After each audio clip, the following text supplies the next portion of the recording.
आज हम लोग स्टार्ट करेंगे बेसिक मैथमेटिक्स का नेक्स्ट टॉपिक, जो कि है एब्सोल्यूट वैल्यू फंक्शंस, या इसको मॉड्यूलस फंक्शंस भी बोलते हैं। ठीक है, देखो बेसिक मैथमेटिक्स आपको इसीलिए पढ़ाया जा रहा है ताकि आपका बेस स्ट्रांग हो जाए। अगर आपका बेस स्ट्रांग नहीं है तो आगे बढ़ने का कोई ख़ास मतलब है नहीं। ठीक है, बेसिक मैथमेटिक्स में कुछ ऐसे टॉपिक्स होते हैं जो आपने पहले नहीं पढ़े होंगे 11th के पहले, जैसे कि हमने इनइक्वालिटीज़ पढ़ा। वो आपने नहीं पढ़ा था, लेकिन 11th-12th में उसकी बहुत ज़रूरत पड़ेगी, तो उसको हम वो हर क्वेश्चन में यूज़ होगा, इसलिए हमने उसको पहले ही पढ़ा दिया। वैसे ही काफ़ी फंक्शंस है, जैसे कि एब्सोल्यूट वैल्यू फंक्शन या मॉडुलस फंक्शन। आपने देखा है फंक्शन, थोड़ा सा यूज़ भी किया है, पर उससे रिलेटेड ज़्यादा क्वेश्चन सॉल्व नहीं करे हैं, या क्वेश्चंस में कैसे अप्लाई करते हैं आपको नहीं पता है। इसीलिए हम लोग उसको पहले ही बता दे रहे हैं, क्योंकि आगे क्वेश्चंस में आएगा तो हमें बताना ना पड़े। ठीक है, ऐसी बहुत सारी बेसिक मैथमेटिक्स में ये भी हम बताएंगे कि बहुत सारी मिस्टेक्स भी आप लोग करते होगे, कुछ कैलकुलेशन मिस्टेक्स, कुछ कंसेप्ट वीक होंगे आपके, उसको भी हम लोग इसमें कवर करेंगे, ताकि कम से कम मिस्टेक्स हों, कम से कम मिस्टेक्स को अवॉइड किया जाए। ठीक है, जैसे कि मिस्टेक्स की बात आई है तो मैं आपसे कुछ क्वेश्चंस पूछता हूँ, पहले आप उसके आंसर्स बताने की कोशिश करना। ठीक है, बहुत सिंपल क्वेश्चंस रहेंगे।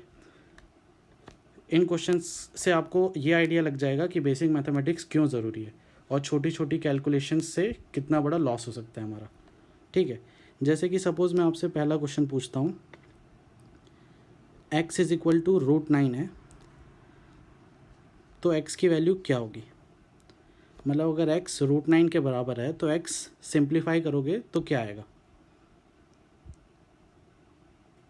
अगर जिन लोगों ने आंसर +-3 दिया होगा वो गलत है, क्योंकि एक्चुअली में इसका आंसर होता है x इक्वल टू 3। ठीक है, जिनका करेक्ट आंसर है वेरी गुड, लेकिन जिनका नहीं है उनके लिए मैं बताता हूँ क्यों। ठीक है, सबसे पहली चीज़ आप ये याद रख लो कि x इज़ इक्वल टू √9 है। ठीक है, अंडर रूट लिखा है यहाँ पे। अंडर रूट की वैल्यू हमेशा क्या होती है, पॉजिटिव होती है। Under root is always positive. ठीक है, ये चीज़ आप याद रख लो कि अंडर रूट जो होता है ना, वो हमेशा क्या होता है, पॉजिटिव होता है। तो यहाँ पे x इज इक्वल टू √9 था। अगर इसकी वैल्यू ऑफ +-3 दे रहे हो तो +3 तो करेक्ट है, लेकिन अगर -3 दे रहे हो तो माइनस हो सकती है कि अंडर रूट की वैल्यू नहीं हो सकती। अंडर रूट की वैल्यू हमेशा क्या होगी, पॉजिटिव होगी, इसीलिए हम +3 को एक्सेप्ट करेंगे, -3 को नहीं। कभी भी अंडर रूट लिखा रहेगा तो वो पॉजिटिव ही होगा। जैसे x इज इक्वल टू √16 लिखा है तो उसकी वैल्यू 4 ही होती है, +-4 नहीं होती, सिर्फ 4 होती है। अगर x इज इक्वल टू √25 लिखा है तो इसकी वैल्यू 5 ही होगी, +5 ओनली। ठीक है, अगर मैं इसको जनरलाइज करके लिखता हूँ ना, अगर मैं इसको जनरलाइज करके लिखूँगा तो √x² की वैल्यू ना mod x के बराबर होती है। ठीक है, ये हमारी पहली प्रॉपर्टी है। ओके, आगे देखते हैं एक और क्वेश्चन, सेकंड क्वेश्चन पे चलते हैं हम लोग। चलो यहीं से चलते हैं। Suppose x² is equal to 9 लिखा है, तो x की वैल्यू क्या क्या हो सकती है, या x² इक्वल टू 9 हमें क्या इम्प्लाई करता है कि x की वैल्यू क्या होगी। इजी क्वेश्चन है, आंसर आ भी गया होगा। जिसने आंसर +-3 दिया है उसका आंसर करेक्ट है। एक्चुअली में इसका आंसर x² इक्वल टू 9 का आंसर x इक्वल टू +-3 ही होगा। ठीक है, आप ऐसे भी समझ सकते हो x इक्वल टू +-3 इसीलिए होगा क्योंकि अगर x की जगह पे आप +3 डालोगे तो वो भी इस इक्वेशन को सेटिस्फाई कर रहा है, और अगर आप -3 डालोगे x की जगह पे तो भी वो इस इक्वेशन को सेटिस्फाई कर रहा है, क्योंकि +3 और -3 दोनों वैल्यूज़ इस इक्वेशन को सेटिस्फाई कर रही हैं, इसीलिए x की दो पॉसिबल वैल्यूज़ हैं। मतलब अगर आपको x² इक्वल टू 9 दिया जाएगा तो उसकी दो पॉसिबल वैल्यूज़ हैं, x इज इक्वल टू +-3। ठीक है, इस कंसेप्ट को हम लोग थ्योरी ऑफ इक्वेशन में भी देखेंगे आगे जब हम लोग क्वाड्रेटिक पढ़ेंगे, तो कि अगर x इज इक्वल टू √9 लिखा है तो ये एक 1 डिग्री इक्वेशन है, इसीलिए इसका 1 रूट ही होगा। मतलब x इक्वल टू 3 एक ही आंसर आएगा इसका। क्यों, क्योंकि ये 1 डिग्री इक्वेशन है। और यहाँ पे ये 2 डिग्री इक्वेशन है, इसीलिए इसके 2 आंसर आएंगे जो कि है x इक्वल टू +-3। ये कंसेप्ट हम लोग थ्योरी ऑफ इक्वेशन एक टॉपिक आता है क्वाड्रेटिक इक्वेशन में, उसमें हम लोग सीखेंगे। पर आप ऐसे भी याद रख सकते हो कि x² इक्वल टू 9 दिया है तो x इक्वल टू +-3 होगा, क्योंकि ये दोनों वैल्यू इस इक्वेशन को सेटिस्फाई कर रही है। ठीक है, इसको अगर मैं जनरलाइज करके लिखूँगा, जनरलाइज मतलब मैथमेटिकली इसको आप ऐसे समझ सकते हो कि x² इक्वल टू t है, तो वो हमें क्या इम्प्लाई करेगा, x is equal to +-√t। ये एक जनरल एक्सप्रेशन होता है। ठीक है, जैसे कि x² इक्वल टू 9 है तो हमें क्या इम्प्लाई करेगा, x इज इक्वल टू +-√9, मतलब x इक्वल टू √9 की वैल्यू तो पॉजिटिव ही होती है और क्या होगी 3। ठीक है, तो ये जनरलाइज एक मैंने तरीका बता दिया आपको, ये इक्वेशन हमेशा ट्रू रहेगी। ठीक है, जिनको पता होगा बहुत अच्छा, और जिनको नहीं पता होगा उनको इसको याद कर लो, क्योंकि ये गलती आप अगली बार मत करना। ठीक है, इन दोनों में डिफरेंस समझे, इसमें और इसमें। ठीक है, आगे एक और देखते हैं। सपोज हमें बोला गया है mod x इक्वल टू 3 लिखा है, तो बताओ x क्या क्या होगा, या ये इक्वेशन हमें क्या इम्प्लाई करेगी। ये इम्प्लाई का साइन होता है।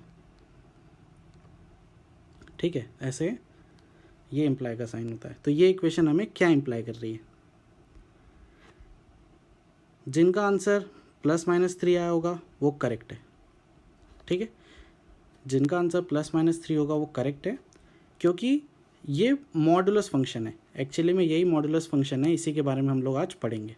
ठीक है, मॉडुलस फंक्शन की खासियत क्या होती है कि जो भी वैल्यू इसके अंदर जाती है ना, वो बाहर आती है तो पॉजिटिव ही बाहर आती है। तो इसीलिए अगर x इक्वल टू आप +3 रखोगे तो भी वो इस इक्वेशन को सेटिस्फाई करेगा, और x की वैल्यू -3 रखोगे तो भी वो इस इक्वेशन को सेटिस्फाई करेगा। ठीक है, इसीलिए x की 2 एक्सेप्टेड वैल्यूज़ हैं। ठीक है, अगर मैं इसको भी जनरलाइज करूँगा, तो वैसे हो जाएगा कि अगर mod x equal to t दिया हुआ है तो x की वैल्यू +-t होगी। बहुत इजी है ये वाला, इसलिए मैं इस पर ज़्यादा स्ट्रेस दे नहीं रहा। ये जनरली सबको पता होता है, आपने वैसे 10th में का कुछ टाइम्स में यूज़ भी किया होगा इसको। ठीक है, कि mod x इक्वल टू 3 तो x इक्वल टू +-3 होता है, याद रख लो। ठीक है, जिसको नहीं याद है वो याद रख लो, जिसको पता है वेरी गुड, उसका एक रिवीजन हो गया। ठीक है, तो आपको समझ में आया कि ये कुछ कुछ छोटी मोटी चीज़ें हैं। ऐसे ही बहुत सारी आगे और भी चीज़ें हम लोग देखेंगे बेसिक मैथमेटिक्स में, जैसे log x² को 2 log mod x लिखा जाता है। log की प्रॉपर्टी अपने फिज़िक्स में पढ़ी है अभी, कि जो पावर है वो कहाँ आ जाती है, यहाँ पे आ जाती है। ठीक है, ये 2 यहाँ पे आ जाता है, लेकिन जनरली लोग इस चीज़ को 2 log x लिख देते हैं। ठीक है, पर एकदम मैथमेटिकली करेक्ट लिखना है तो 2 log mod x लिखना पड़ता है। ठीक है, इस चीज़ को मैं जब लॉगरिथमिक इक्वेशन मैं पढ़ाऊँगा ना तो मैं इसमें डिस्कस करूँगा। ठीक है, मैं जस्ट आपको हिंट दे रहा हूँ, लॉगरिथमिक इक्वेशंस में पढ़ाऊँगा, उसमें इस चीज़ को समझाऊँगा। ठीक है, तो अभी आज हम क्या पढ़ने वाले हैं, एब्सोल्यूट वैल्यू फंक्शन या मॉडुलस फंक्शन पढ़ने वाले हैं ना। तो देखते हैं absolute value function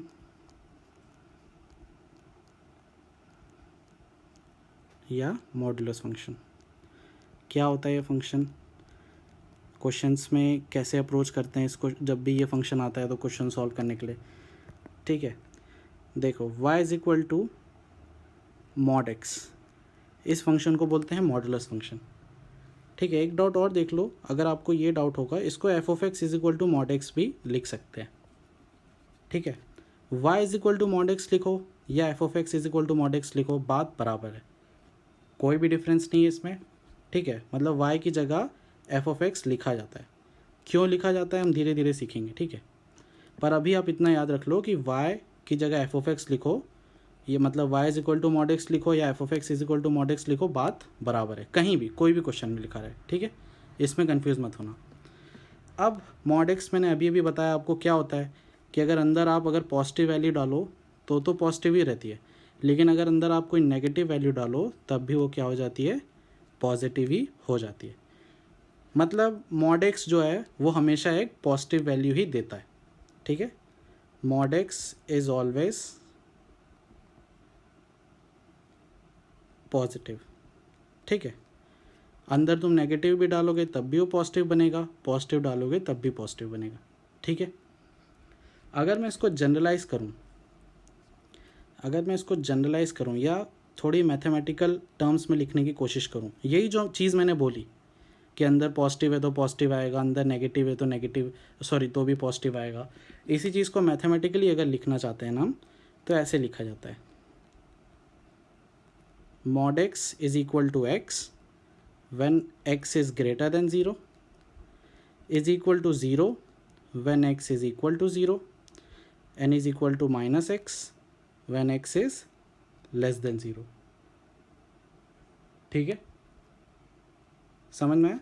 mod x होता है जब x 0 से बड़ा है, 0 होता है जब 0 है, और mod x माइनस एक्स के बराबर होता है जब x लेस देन 0 होता है, ठीक है।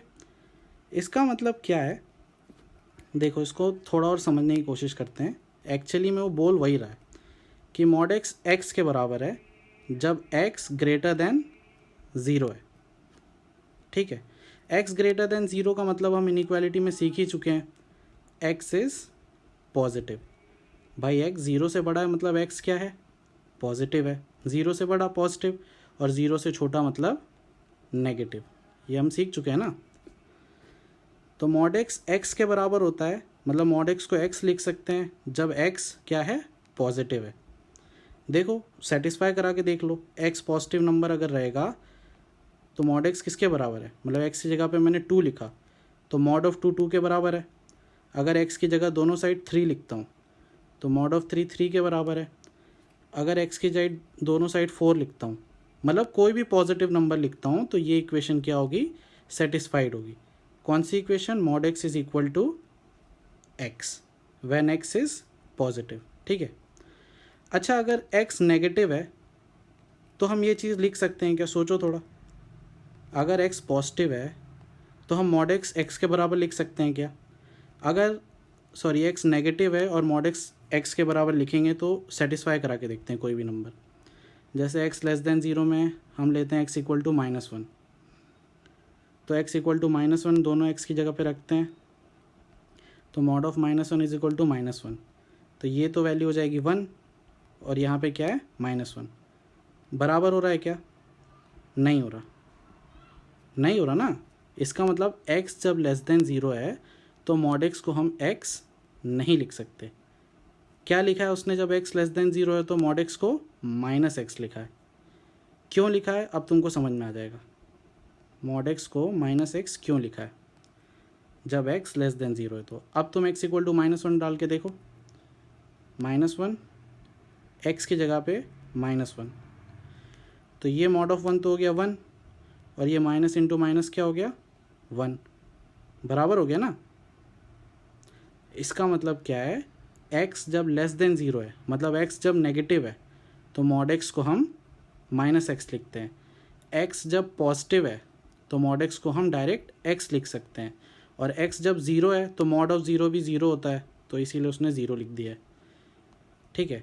क्योंकि 0 is neither positive nor negative, 0 ना तो पॉजिटिव है ना ही नेगेटिव है ना, इसीलिए 0 को अलग केस में लिखा है।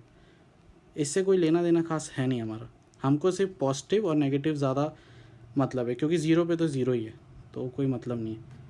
0 नाइदर पॉजिटिव नॉर नेगेटिव है, इसीलिए उसको अलग केस में लिखा है, ठीक है। तो फाइनल जनरलाइज कैसे किया इसको,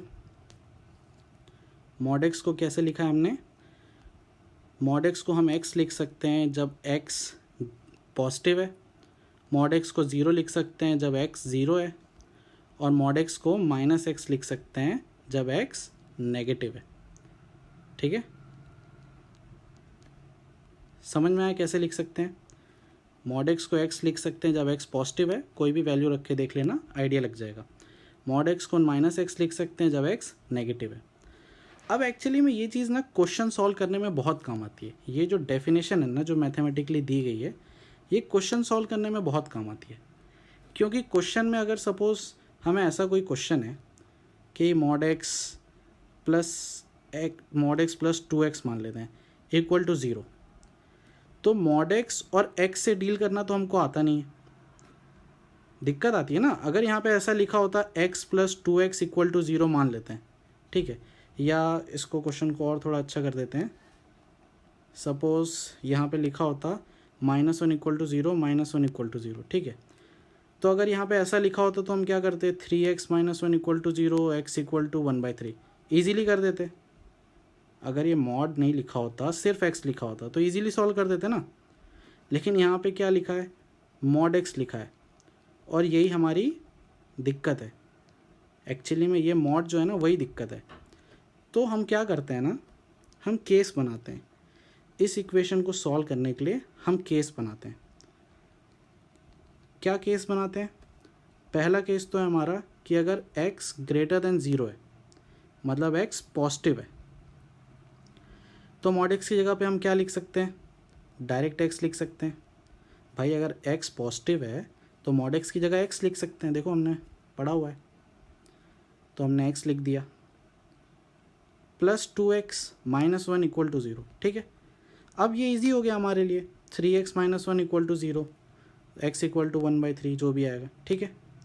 फिर मैंने तुम्हें बताया कि इसका और इसका हम क्या करते हैं, इंटरसेक्शन लेते हैं, है ना, और फाइनल आंसर लिखते हैं। उसी तरीके से सेकंड केस हम लेंगे, क्या लेंगे, x लेस देन 0 है। x क्या है, लेस देन 0 मतलब नेगेटिव है।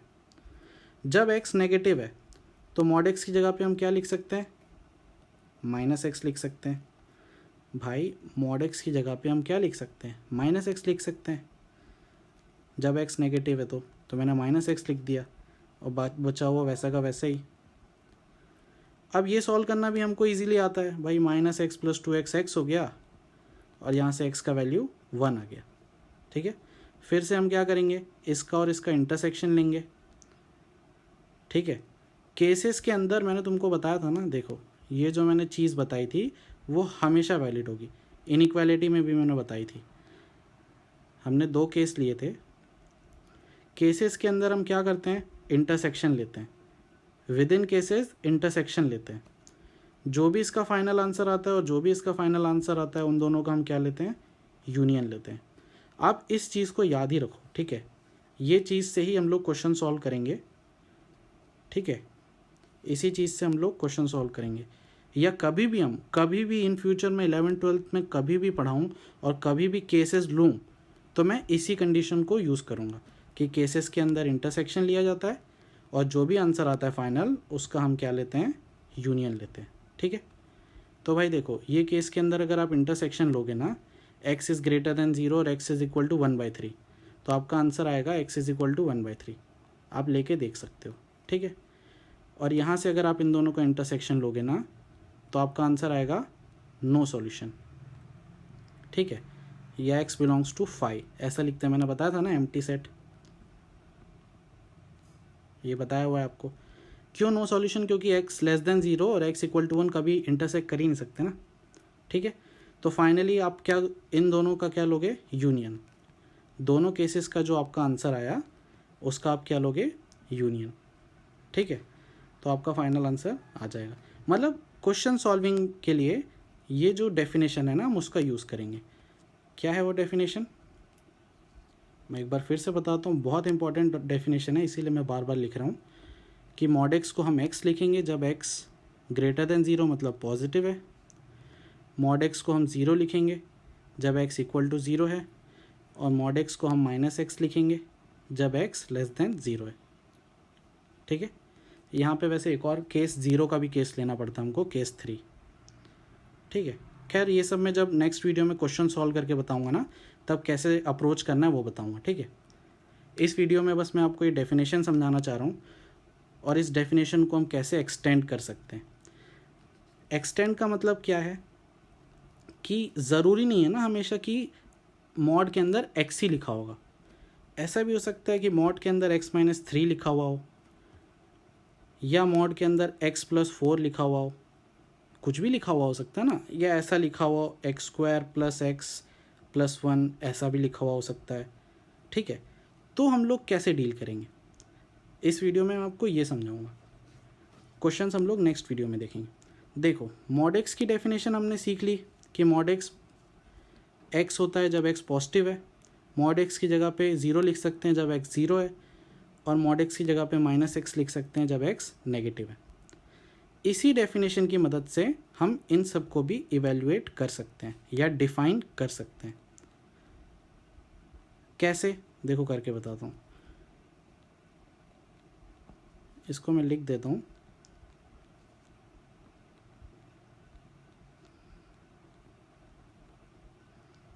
ठीक है, अगर अब सपोज मुझे इसको डिफाइन करना है x-3 को, ठीक है, तो देखो यहाँ पे x की जगह पे x-3 लिखा, तो यहाँ पे भी x की जगह पे x-3 लिख दो, यहाँ पे भी x की जगह पे x-3 लिख दो। ठीक है, ये तो 0 है, तो ये तो यहाँ पे x की जगह पे x-3 लिख दो। देखो LHS में हमने x की जगह पे x-3 लिखा, तो RHS में भी जहाँ जहाँ पे x है ना, वहाँ पे मैं क्या कर रहा हूँ, ये x की जगह पे x-3 लिख दूँगा, ये x की जगह पे भी x-3 लिख दूँगा। बहुत सिंपल है। ठीक है, अब देखो इसको अगर हम सॉल्व करेंगे तो ये 3 को उधर भेजेंगे तो +3, इनइक्वालिटी में हम एडिशन सब्सट्रैक्शन कर सकते हैं, मैंने बताया। ये क्या हो जाएगा, x = 3, और ये क्या हो जाएगा, x <3। मतलब अगर इसको और अच्छे से सिंप्लीफाई करूँगा तो ये तो हो गया x-3 जब x 3 से बड़ा है, 0 जब x 3 के बराबर है, और -x-3 जब x 3 से छोटा है। तो ये मॉड x-3 भी डिफाइन हो गया। समझ में आ रहा है, ये मॉड x-3 भी डिफाइन हो गया। ऐसे ही आपको अगर मॉड x+4 है तब भी आप वैसे ही डिफाइन कर सकते हो, और मॉड x² + x+1 है तो भी आप ऐसे ही डिफाइन कर सकते हो। क्यों कर रहे हैं हम डिफाइन, मैंने आपको बताया कि अगर इक्वेशन में ऐसा लिखा रहेगा, सपोज ऐसा लिखा हुआ है,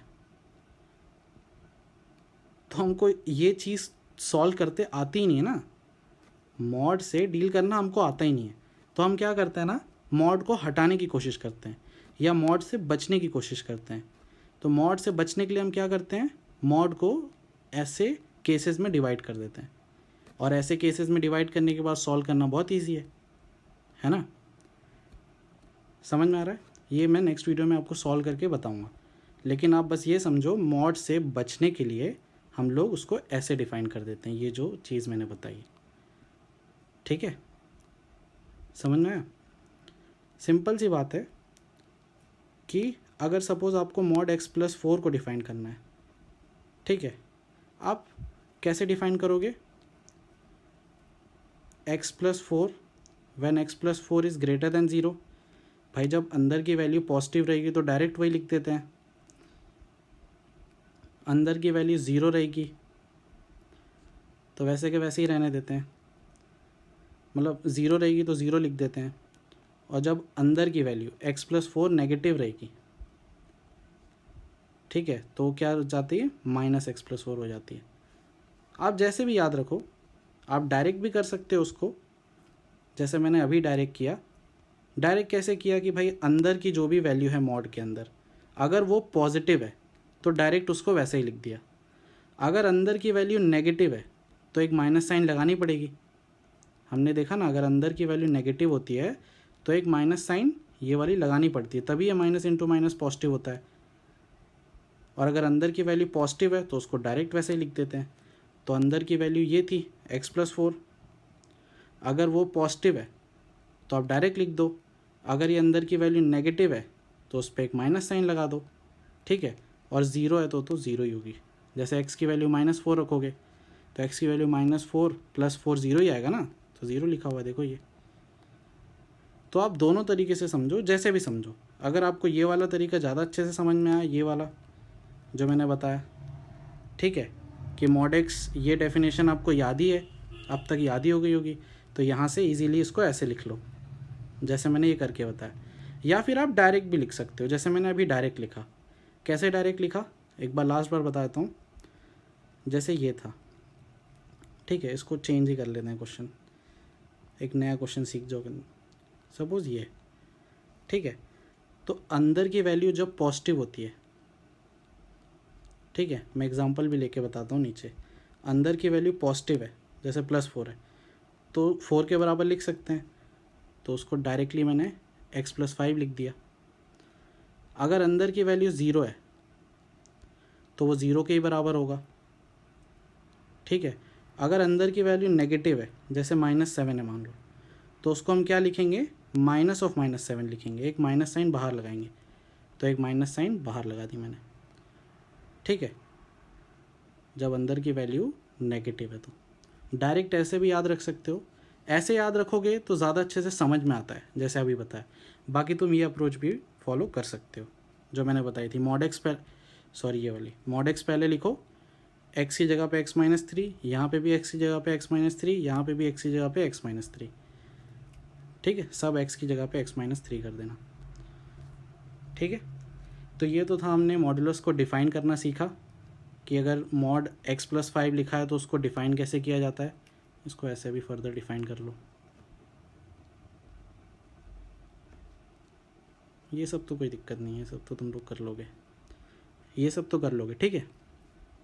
तो इसको फर्दर ऐसे भी डिफ़ाइन किया जा सकता है, ठीक है। इससे जो रिलेटेड क्वेश्चंस है मैं नेक्स्ट वीडियो में करके बताऊंगा, ठीक है। पहले हम लोग फटाफट बेसिक मैथमेटिक्स कंप्लीट कर लेते हैं, फिर हम लोग चैप्टर स्टार्ट करेंगे ताकि हमें कोई भी दिक्कत ना आए, चैप्टर पूरा फ्लो में चलता रहे, क्योंकि बेसिक मैथमेटिक्स हमने कर लिया है, ठीक है।